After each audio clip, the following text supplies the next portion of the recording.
चलिए, लेकिन आज मारुति का स्टॉक फिर से थोड़ी सी नरमी दिखा रहा है। यहाँ पर कुछ कुछ मुनाफा वसूली जोर पकड़ती हुई दिखाई दी है। 1.5% का नुकसान, और नुकसान की वजह यह है कि यूपी में सभी हाइब्रिड गाड़ियों को रोड टैक्स में छूट नहीं मिलने वाली है।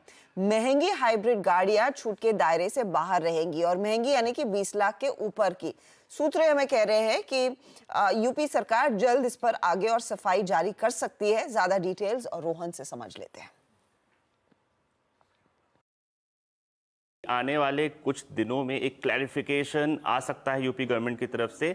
जो पॉलिसी है वो तो एज इट इज रहेगी, लेकिन उसके लिए एक प्राइस लिमिट सेट की जा सकती है। लगभग जो अनुमान लगाया जा रहा है, लगभग 20 लाख तक की जो हाइब्रिड गाड़ियां हैं वहां तक तो रोड टैक्स की छूट मिलेगी, लेकिन ऐसा नहीं होगा कि बहुत जो महंगी गाड़ियां हैं 40 लाख 50 लाख जो टॉप वेरिएंट्स हैं उसमें शायद इनको बाहर किया जाएगा। हालांकि इसमें एक फाइनल डिसीजन लेना बाकी है, लेकिन जो यूपी गवर्नमेंट के जो सूत्र हैं उनका कहना है कि वो एक सर्टेन लिमिट तक ही ये एग्जेम्पशन देना चाहते हैं और एक सर्टेन टाइम फ्रेम तक ही ये देना चाहते हैं, और इसको लेकर बहुत जल्दी एक क्लैरिफिकेशन तैयार हो रहा है। इसमें बता दें कि कल एक बहुत ही महत्वपूर्ण बैठक हुई थी जिसमें यूपी सरकार के जो तमाम आला अधिकारी हैं वो तो थे ही, साथ ही मारुति, टाटा मोटर्स, महिंद्रा, होंडा, इस तरह के जो तमाम कंपनियां उनके रिप्रेजेंटेटिव थे, और एक पूरा डिवाइडेड हाउस था।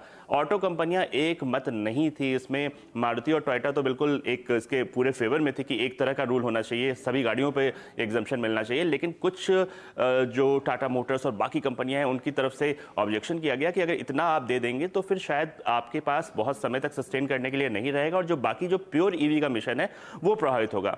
तो उसके बाद काफी डेलिब्रेशन हुए, डिस्कशन हुए, तो एक आने वाले दिनों में एक क्लैरिफिकेशन आ सकता है, एक प्राइस लिमिट सेट की जा सकती है लगभग 20 लाख तक की। लेकिन जब तक ये क्लैरिफिकेशन नहीं आता है तब तक ये पॉलिसी एज इट इज रहेगी, तब तक फायदा उठाया जा सकता है। अगले कुछ दिनों में हम उम्मीद करते हैं कि एक लिमिट तय कर दी जाएगी यूपी गवर्नमेंट की तरफ से।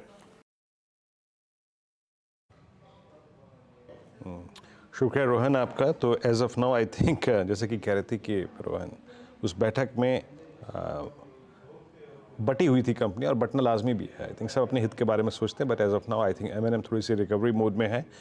और मारुति को लेकर आइए, मारुति एग्जैक्टली क्या कर रहा है इसकी ट्रैजेक्टरी को देखना चाहेंगे। मारुति आपके स्क्रीन पे 12,579 फिर रिड्यूस होके फिर सेटबैक हल्का सा अगर आप देखें इसके लिए, और करीब करीब 12,580 के जोन में।